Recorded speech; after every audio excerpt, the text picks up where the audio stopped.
Yo guys, how's it going? As you saw from the title of the video today, we're gonna be talking about rock and roll music, how it basically means nothing at this point, you know what I'm saying? Has my whole life been a lie? So, I don't know if you guys know this, but I'm just kind of a teeny little fan of rock and roll music, and I tend to have a very rock and roll based worldview in terms of non-conformity and stuff. I mean, I'm trans, that kind of goes into that a little bit.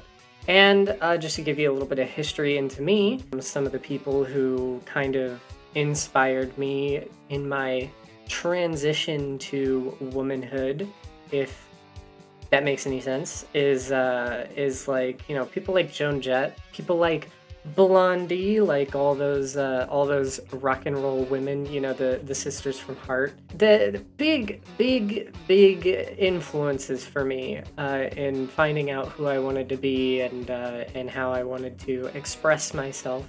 And yeah, it's been a little rough lately to find out that basically all of them are becoming their parents and are basically just bigots now. I don't know what kind of order I'm going to be talking about these people in. I guess I could go from least offensive to most offensive in terms of how big their offense was to rock and roll as a genre and me as a human being, because I was personally offended by that shit. Anyway, 2023 was a big year for rock and roll and classic rock and roll because evidently these washed up motherfuckers who have not been in the limelight for years decided that all press is good press, and we're like, I'm gonna be transphobic. It's the year of the transphobe, am I right? 2023 and 3.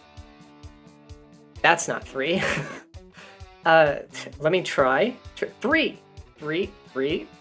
Count them, 3 old, bigger rock stars decided that they were gonna hop on that transphobic bandwagon. That pretty much started with Dee Snider. If you don't remember, I'm pretty sure it was June because June is Pride Month, and Dee Snider, Twisted Sister frontman, is known for being a big LGBT advocate. Someone who tends to play "We're Not Gonna Take It Anymore" at a lot of Pride events. And that used to be really cool. Pride person that runs the Pride event did not like Dee Snider anymore because Dee Snider had said some stuff. He was saying that basically children should have no access to trans healthcare or medicine or anything like that. And I'm not really going to get into my opinions on that because it is a topic that, while I am pretty rock solid on where I stand on it, it's really easy to say something wrong or misinterpret what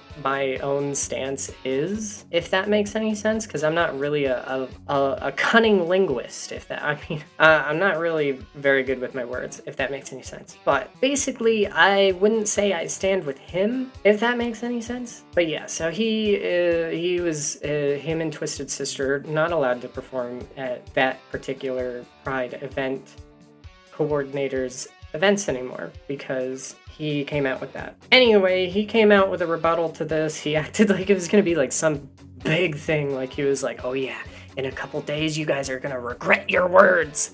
And basically the couple days thing came to pass, and it was just basically him saying I'm a huge LGBT advocate and I love gay and trans people, and just because I don't agree with everything that the LGBT puts up, that doesn't mean that I'm not an LGBT advocate. So yeah, and like I said, I'm ordering these people from least offensive to most offensive because I can kind of see where he's coming from a little bit. Don't take my words out of context here because, like I said, give it a year, maybe give it till next Pride. Dee Snider will probably be a TERF by then, but maybe he'll prove me wrong. But anyway, the reason I put him down as like the least offensive out of these three is because whenever it comes to medicine and trans and what you can do with like someone who's under the age of 18 who identifies as trans, you can kind of get into a lot of things and a lot of misinformation when it comes to like full-blown surgeries and everything, and what's needed and what can be done, where a lot of the things that people are worried about in terms of medical options don't actually happen to people who are under the age of 18. And so when the terms are so generalized to just anything having to do with medicine or healthcare when it comes to trans youth, people assume like the worst of that and just kind of go for a general statement of no, just don't do anything. And yeah, that's kind of rough, but it sounds to me like Dee might have just been might have just gotten a taste of some stupid rhetoric and said what he said. So a little bit of a benefit of the doubt, but not really. Still feeling a little bit gut stabbed by my boy Dee Snider, especially after looking up to you for so long for stunts you pulled like the Congress thing. That was pretty cool. So let's bring that Dee Snider back. You know what I'm saying? That'd be cool. Anyway, next up, we're gonna talk about. This one fucking stabbed me in the back so bad with a scalding hot knife. We're talking about Alice Cooper. Now, as you guys know, if you guys remember back from when I had a different sounding voice changer on, I have a history with Alice Cooper, and it's a good history, sadly. Back in the day, I had met the boy, Alice Cooper. I had met him.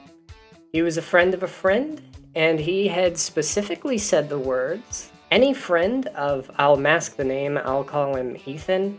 Any friend of Ethan is a friend of mine. So, IRL lore, Alice Cooper used to be my friend. However, everything changed when he decided to come out and say that transition is a fad. A fucking fad? Are you kidding me, bro? Oh my god.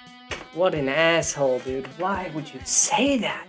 Anyway, he said specifically that while there are probably some real cases of transgender people, he said, I think most of them are just participating in a fad, like being trans is cool or something, and how amazingly cool society is with trans people. He, in the midst of this controversy, he had lost a brand deal with a makeup company he was working with called Vampire Cosmetics, who are, get this, an LGBT-centered makeup brand.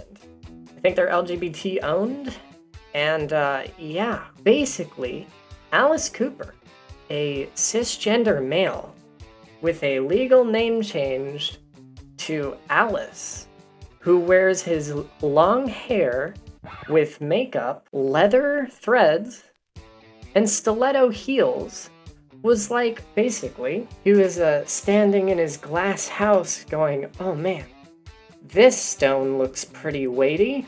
Let me just yeet.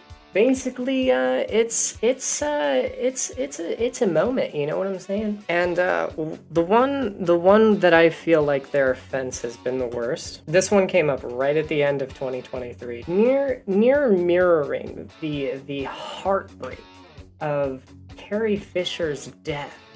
At the end of the year, we got Cherie Curry becoming an all-out fucking turd. I mean, look at this fucking tweet.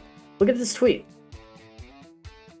So basically, this chick literally put out a tweet saying, "Oh man, just when I was a teenager, I had my brushes with gender. Back in the day, I wanted to be David Bowie, and nowadays they would say I was having problems with my gender, and they would trans me. They would trans me, the horror. And to that, I'm just gonna go ahead and say, you were thinking of David Bowie in terms of being a male in the 70s? Need I remind you about David Bowie in the 70s? I don't think you were on the wrong side of the gender spectrum to mirror this person. But yeah, I gotta be honest with you. Closing out the year with Cherie Currie becoming a TERF wasn't on the bingo card. And all I gotta say is this was a stab in the back with a hot knife. It was sad. It was sad. And I'm a little pissed off, you know? I feel a little bit fucking slighted, Cherie, because I stood up for you when Lita was on her bullshit. You know what I'm saying? I stood up for you, and now I'm gonna fucking admit it. Close My Eyes Forever is a good song. But yeah, no, anyway, this is sad. This is sad. And the reason it's so sad is because I know you might just be like, oh, this is 3 people. And it's like, yeah, but it's 3 people from my era of rock who are still alive. And there's not many of those left. These musicians aren't getting any younger, and they are getting older, and they're not going to be here much longer. And, you know, 3 is quite a lot to be considering TERFs and transphobes and everything. So it's kind of scary to watch people that I looked up to my entire life. Like, all 3 of these people were large influences for me and my music and my position, my worldview, my love of rock and roll. And just to see him go swirling down the trash into conformity and basically just backing the establishment like that is kind of fucking disgusting. You know what I mean? It starts to give me this really existential feeling of dread in knowing that it almost feels like my entire worldview is just crumbling down to the ground, because everyone who was a part of building that worldview and building that rock and roll, fuck the establishment era stuff are just kind of becoming their parents and my parents, and they're just slowly fading away into establishmentarianism. And it's sad. It's sad. Because, you know, you just start asking yourself questions like, who's next? You know, which of my idols is gonna swirl into being a TERF or transphobic or homophobic? And it's sad. It's sad to see it. It's really scary. I know I had talked about on a reply to one of Cherie Currie's tweets. I was talking about how it was scary that Joan Jett, my biggest inspiration for who I've become today, might just be next on the TERF list, but I did want to put out there, that's not true. Joan Jett is a supporter of trans people. Big wins all around. We don't have to worry about that. Sorry to get a little serious. I was trying to be a little funny during this video, but it gets unfortunate. It's scary. Maybe someday all of this will be normalized and it won't be something that I or any other trans people have to worry about. But right now, that's how it is. And if you're an older rock star, probably not watching this video, unless you got your grandson to teach you how to use the mouse. But if you are watching this, please know that just because you've kind of faded into obscurity and you're not really in the popular genre anymore, it doesn't mean you have to make big stunts like this to be big. Not all press is good press, and you'll probably end up getting the same amount of reaction in more of a positive way from the people that you're looking to get a reaction from if you just say you support trans people. You know what I mean? You're probably going to be getting a huge reaction, and from people who are actually punk, you know, rock and roll people that are fine with trans and homosexuality and everything, you'll probably get more positive reactions from those people. And if you're actually backing your beliefs and you actually genuinely believe this stuff, why? That's my only question. You're literally a rock and roller. This goes against everything that you should believe in and everything that this genre of music and that this rock and roll worldview stands for. So why did you ever get into it? That's my question. There it is, guys. The first video of 2024. It only took me 11 days to get it out. But yeah, this one was super fun to make, although I'm gonna be on the real with you right now. I really do want to step up my production value in 2024. I want to step up my consistency. I want to be like a real YouTuber this year, and I know you guys are like, but Jane, you said that shit last year. Yeah, I know. I'm gonna do it. Don't worry. I'm gonna fucking do it. I want to be more consistent. I want my production value to go up. I don't know if you could tell this video, but I was not using a script, just like always. You could kind of tell in my talking points. Didn't get across everything that I wanted to get across, and it shows.